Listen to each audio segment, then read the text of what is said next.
Pilkada Nan usai dengan pertarungan sengit antara Pan Biru, Hijau, dan Putih. Chawan An dari Partai KMT kembali merebut kursi kepemimpinan di kota Taipei, sementara Chen Shizhong dari Partai DPP dan Huang Sansan yang non-partai kalah dalam pilkada tahun ini. 这一场价值的圣战，我们办到了。你们用手中神圣的选票，让善良战胜了侧翼。面对2022台北市长选举的败选，是我自己努力不够。在这里，我向大家致上最深的歉意。 Sementara itu, Hou Youyu yang kembali berhasil terpilih sebagai wali kota New Taipei kembali bekerja seperti biasanya. 我现在是新北市市长，我也好好把握当下，认真做代志。 Hou Youyu yang unggul nyaris 450.000 surat suara dari oponennya kali ini, elektabilitas Pilpres 2024 sangat tinggi. Namun apakah ia akan melaju di tahun 2024?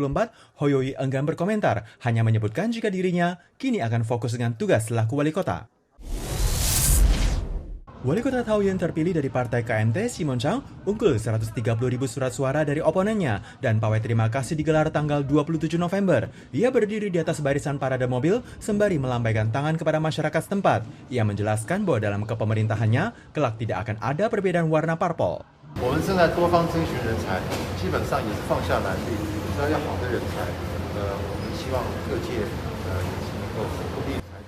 Isu terpanas dalam pilkada tahun ini adalah gaji asisten wali kota Hsinchu terpilih Kau Hung An dari Partai TPP yang berhasil unggul dengan 45% surat suara. Namun kasus yang telah diajukan ke pengadilan kota Taipei akan terus ditindaklanjuti. Jika dinyatakan bersalah, maka ia harus turun jabatan. 如果说现在要因为政治的追杀、政党的不同而要去发起罢免，我觉得这是对市民朋友的一个非常不尊重的一个事情。 Partai DPP yang saat ini memimpin di 7 kabupaten dan kota, kini hanya tersisa Kaohsiung, Tainan, Pingtung, dan Chiayi menjadi yang terparah sejak terbentuknya partai. Hal ini juga memicu suara restrukturasi dari internal dan akan ada perombakan di mana diperkirakan akan terwujud pada Januari tahun depan. Setelah melewati pertarungan sengit dalam pilkada tahun ini, hasil pun telah keluar. Ketua Umum Partai KMT Eric Chu sembari memimpin semua pengurus partai membungkukkan badan menyampaikan terima kasih atas dukungan semua masyarakat. Meskipun jumlah wilayah yang dipimpin oleh Partai KMT dari semula 14 kawasan berkurang menjadi 13 kawasan, namun berkat kemenangan Chawan An mampu memenangkan ibu kota Taipei, begitu pula juga dengan Taoyuan dan Keelung, sehingga merubah warna politik setempat dari hijau menjadi biru. 很大的讯号，就是对于现在的中央执政以及疫情期间大家累积的怨气是有关系的。对于执政中央来讲，是一个不信任的讯号。 Presiden Chai Ing-wen juga membukukan badan untuk menyampaikan permintaan maaf atas kekalahan dalam pilkada. Selain dirinya mengundurkan diri dari Ketua Umum Partai, Perdana Menteri Su Tseng-chang juga menyampaikan keinginan pengunduran diri dari Perdana Menteri secara lisan, tapi diminta tetap melanjutkan tugasnya. Pandemi yang berlanjut dengan perebutan vaksin, keraguan akan vaksin Medigen, ditambah lagi dengan kemunduran Lin Shuxian dari pilkada akibat kasus krisis contekan, semuanya menjadi pukulan yang sangat telak bagi Partai DPP, dan akhirnya hanya mampu merebut kursi kepemimpinan di 5 kawasan saja. 我也必须承担所有的责任，即刻起辞去民主进步党主席一职。 Kali ini Partai KMT berhasil unggul di 13 kabupaten dan kota, mengantongi Taipei, New Taipei, dan Keelung. Semua ini telah menyalakan obor harapan untuk Pilpres 2024 mendatang. Chai Ing-wen yang mengajukan kandidat di 6 kawasan pilkada karena kalah telah mengundurkan diri dari jabatan ketua umum. Kini berbagai faksi tengah tarik ulur di internal partai, sehingga turut mempengaruhi tren Pilpres 2024 mendatang.